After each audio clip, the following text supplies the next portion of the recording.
Un petit insecte qui a bien failli ravager la viticulture mondiale.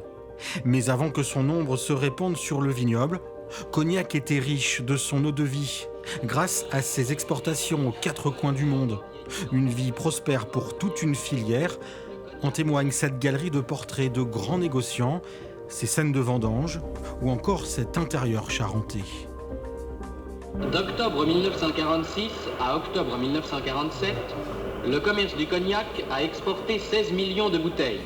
1868, l'ombre se propage petit à petit. Son nom, le phylloxéra, l'une des plus graves maladies de la vigne, qui assèche les feuilles et infecte les cèpes.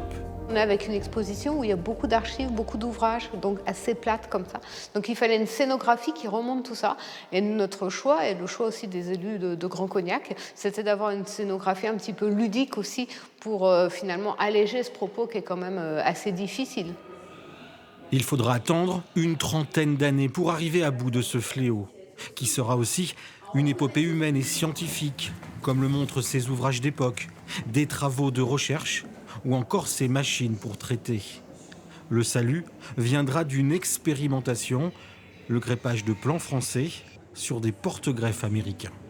Des greffages habiles mirent donc en échec le phylloxéra, tout en préservant les qualités traditionnelles des plants français. Le phylloxéra aura détruit plus de la moitié du vignoble charentais, une catastrophe économique qui modifiera à jamais les pratiques viticoles et en posera même les bases modernes.